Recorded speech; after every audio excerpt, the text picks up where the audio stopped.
Hello, and thank you for joining me on a special edition of The Politically Dotted Line. In today's episode, Utopia, an imagined place or state of things in which everything is perfect. In today's political climate, people haven't become more understanding, they've become more polarized. I think perhaps in some part due to our ability to find people at any distance who embrace and strengthen our beliefs rather than challenge them. Though the internet has been great for finding information, it has also secluded us from reality.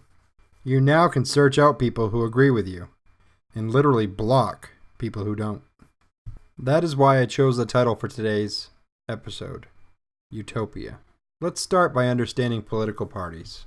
A political party is an alliance of like-minded people who work together to win elections and government control. Political parties compete against one another for power and to put their thoughts and policies into law. There are two parties that sit at the top that everyone knows, Republicans and Democrats. Most people who vote end up voting for one of these two parties when their candidate loses its odds of winning. From anarcho-capitalists to communists, there is some small agreement with one of the main parties over the other. Most decisions upon which side you end up on has to do with what role government should play in your life. But before we get to that question, let's first find out the answer to this question. What should you, as an individual, be responsible for? Should you be responsible for your own food, housing, job, budgeting, clothing, your family, your sexual decisions? What about your safety? Drinking, drugs, dangerous activities, your retirement? How about your transportation, insurance, vacations, quality of life, schooling choices, what you do with your money, debts? How many of those things do you feel you're responsible for? A couple? Half? Most? If you answered all, I believe you're correct. There are, however, things that are far from your control. This is why we elect people to represent our interests in government. Personal responsibility has gone to the wayside. There are a lot of perfectly healthy people who feel other people are responsible for them.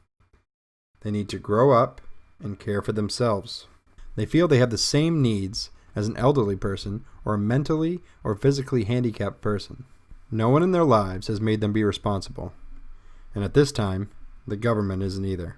Some of these people even believe there is no health care available, there is no education available, there's no housing available, no jobs, and that the country is just full of racist and sexist people. Let's start with that first one. There is health care. It's health insurance that you have to pay for, to avoid the risk of having to pay a large bill for care. This is voluntary. It is your responsibility. There is education. You don't need this to live, and you must weigh the risk versus reward. $250,000 in school debt to become a doctor, or a liberal arts degree. Your decision. Or you could work your way up through a company, or learn a skilled trade, be your own boss. This is your decision, not a right. There is housing available. You may have to rent or share a home. You might have to relocate, purchase a fixer-upper, live with relatives until you've saved enough to go out on your own. But there is housing. There are plenty of job openings.